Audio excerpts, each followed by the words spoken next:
لو تناهيتم إلى سر الحياة وصنعتم كائنا حيا نرى.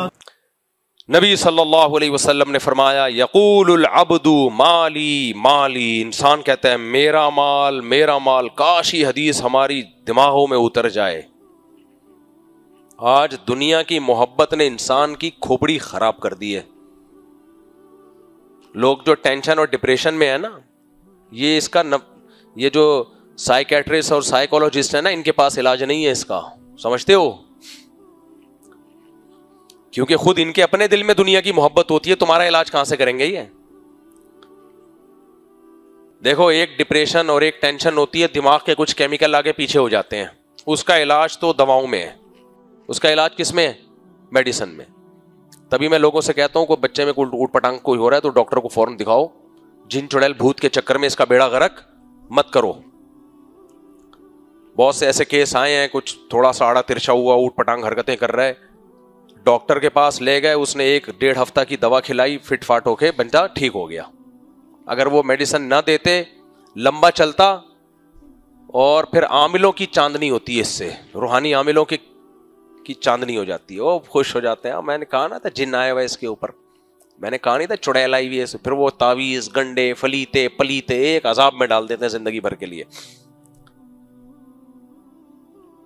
تو دماغی مسائل جو ہوتے ہیں نا انسان کے ساتھ، ان کی کتنی قسمیں ہیں؟ 2.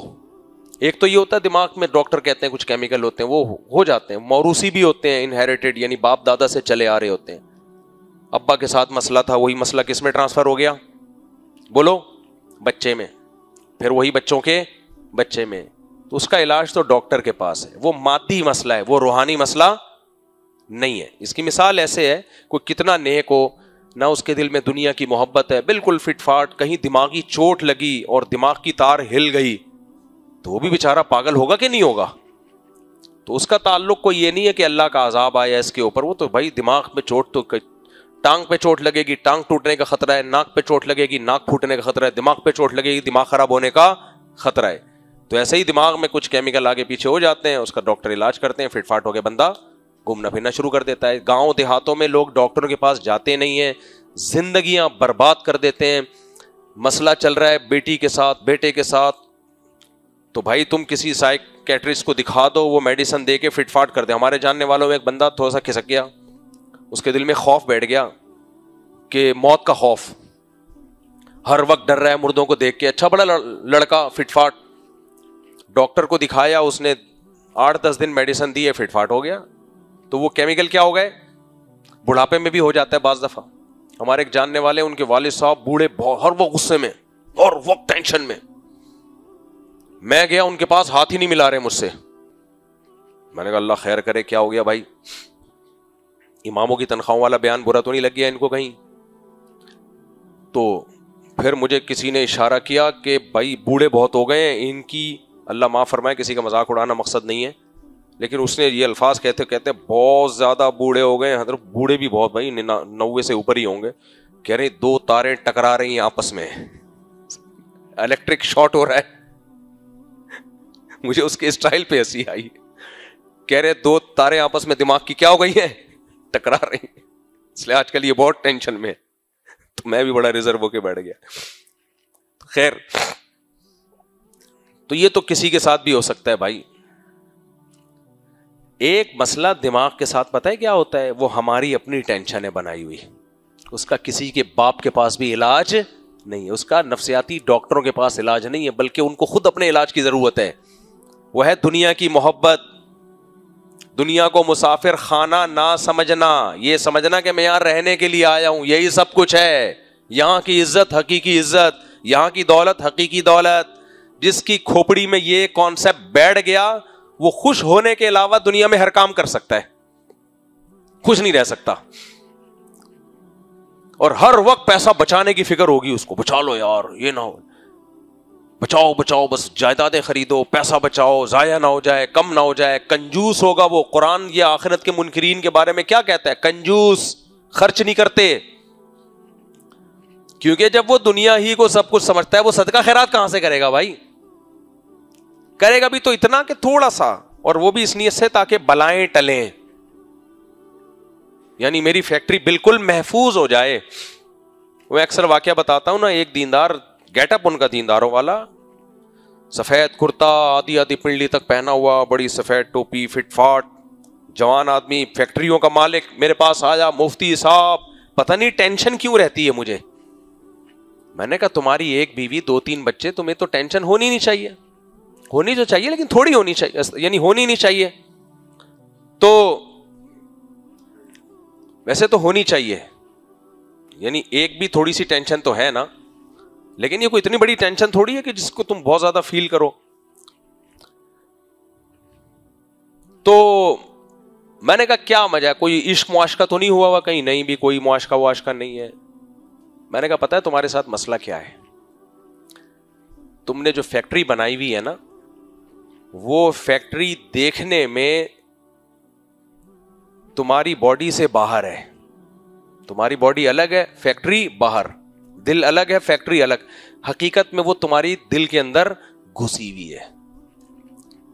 اتنا پیسہ ہے تمہیں, لیکن تمہیں خوف اندر اندر سے کھا رہا ہے, یہ کاروبار ضائع نہ ہو جائے, لاس نہ ہو جائے, فیکٹری کو آگ نہ لگ جائے, مزدور ہڑتال نہ کر لیں, جو میں پروڈکٹ مارکیٹ میں بنا کے بیچ رہا ہوں اس کی ویلیو گر نہ جائے, یہ نہ ہو جائے, وہ نہ ہو جائے, ایسا نہ ہو جائے, ویسا نہ ہو جائے.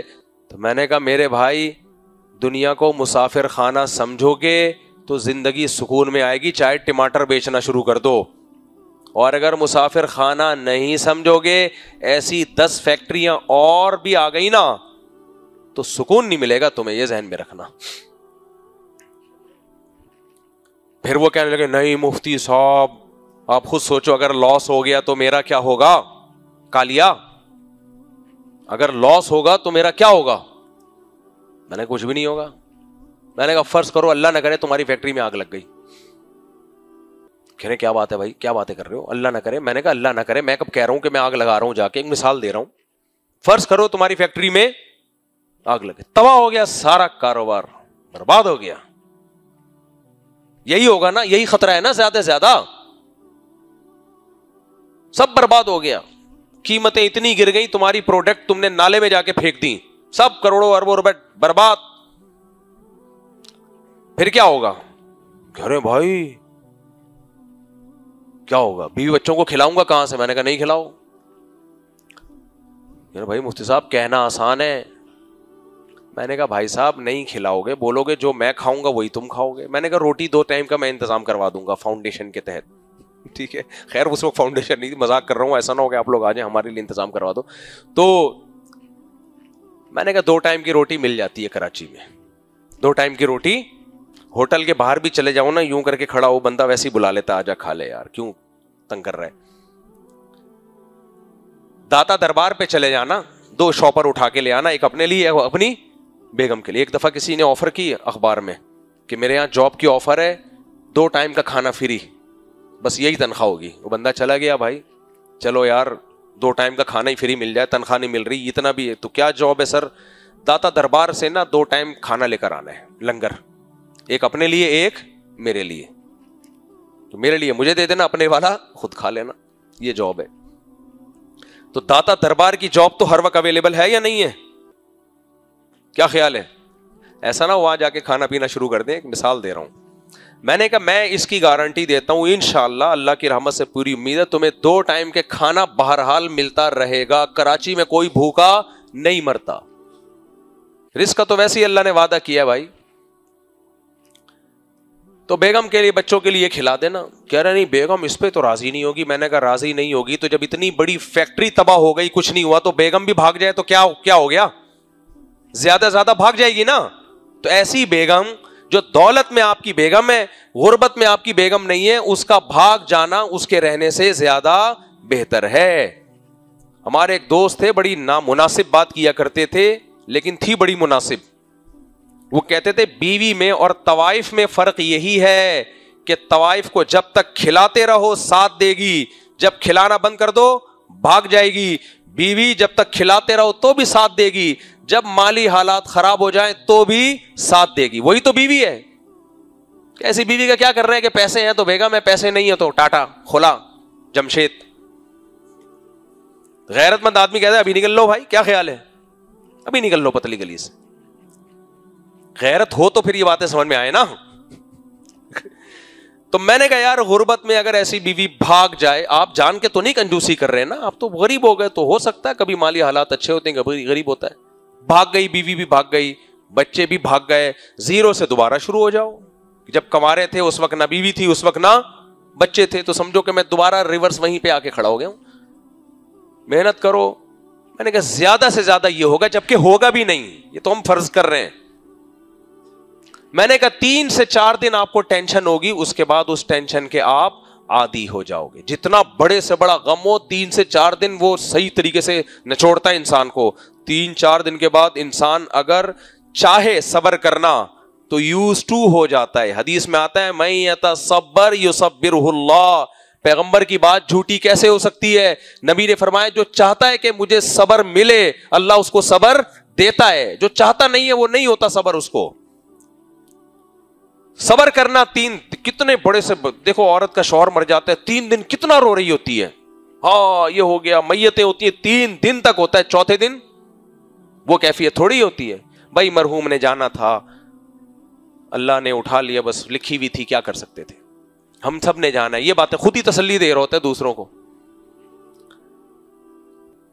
بڑے سے بڑا غم بھائی اگر برداشت کرنا چاہے 3 سے 4 دن میں سیٹ ہو جاتا ہے. تو میں نے کہا 3 دن تک چیخیں نکلیں گی، میرے پاس آ جانا، بیان سننا، شادیوں پہ بیان سننا، فٹ فاٹ ہو جاؤ گے دوبارہ. اس کے بعد وہ کنڈیشن نہیں ہوگی. تو میں نے جب اس کو اس طریقے سمجھایا تو کافی خوش ہو گیا، کہہ رہے یار آپ نے تو مسئلہ ہی حل کر دیا. آپ نے کیا کر دیا؟ میں نے کہا زیادہ سے زیادہ یہ ہو جائے گا میرے کو ٹماٹر بیچنا، پھر کیا خیال ہے ٹماٹر بیچنا. وہ کہہ رہے ہیں عزت نہیں ہوگی دنیا میں. تو عزت تو جن کی ہے مرنے کے بعد عزت دار اور بے عزت برابر ہو جاتے ہیں کہ نہیں ہو جاتے؟ میں نے کہا بھائی جتنے کیڑے ٹماٹر بیچنے والے کی لاش پہ ہوتے ہیں نا، فیکٹریوں کے مالکان کی لاش پہ بھی اتنے ہی کیڑے، بلکہ تھوڑے زیادہ ہی ہوتے ہیں، ان کو وہاں پروٹین زیادہ ملتے ہیں. ٹماٹر والے میں پروٹین کیڑوں کو کم ملتے ہیں. جتنا موٹا تازہ ہوگا کیڑے اتنے خوش ہوں گے. یہ دنیا ہے میرے بھائی، 2 ٹکے کی اس کی حیثیت نہیں ہے. ہوا و حرص والا دل بدل دے، میرا غفلت میں ڈوبا دل بدل دے.